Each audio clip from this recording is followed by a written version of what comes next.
CDKN, it's a $120 million program funded by the British and the Dutch government, working in something like 45 countries around the world, research, technical assistance, knowledge management, and with the key idea that we have to bring the climate and development communities together, because you can't just do mitigation and adaptation. You have to look at how the whole climate change policy environment is changing the way the world economy works, and make sure that the measures we take work for the poor. The European Union founded the GCCA in 2007, motivated by one big idea, which is that climate change is a problem which affects everybody, which crosses borders, and can only be solved internationally by multilateral action. Now, in the international environment, we have a number of big multilateral players. We have the UN, of course, with the UN Framework Convention on Climate Change. We have big actors like the World Bank, who manage the climate investment funds. But the EU has developed as the largest aid donor in the world, with a very important normative function in setting the agenda, and with aid programs in more countries than anybody else, the largest aid donor in the world, reaching millions of poor people. In Durban, in the climate talks, Connie Hedegaard, the Climate Change Commissioner, played an absolutely crucial role in bringing the parties together and helping to forge the Durban platform for enhanced action. So we can see that the EU can be a player.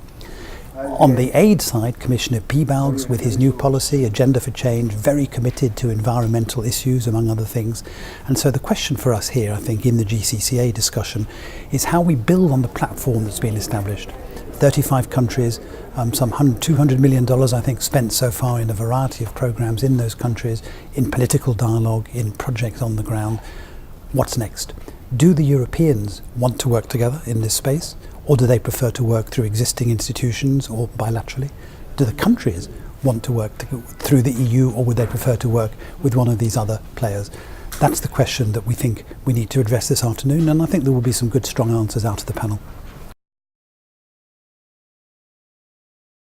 You know, the fundamental principle of everything we do in development is about ownership. It has to be driven by the countries. And I do look at some of the countries on the GCCA list, and I see that they're receiving aid not from one actor, not from two, but from probably a dozen different players. And if you're the president of the country, or the Minister of Planning, or the Minister of the Environment, there is a queue of people outside your door wanting to talk to you about climate change and development. Each of them with their own ideas, each of them with their own funds, each of them with different frameworks and reporting procedures and timeframes. I think if you're the minister, you want to take charge of that. And some countries have done that brilliantly well.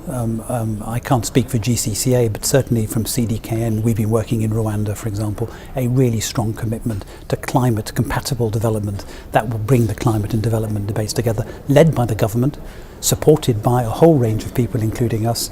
I think that's the philosophy which also inspires GCCA, country-led, country-owned, country-driven, but with international support made as effective, as simple as possible.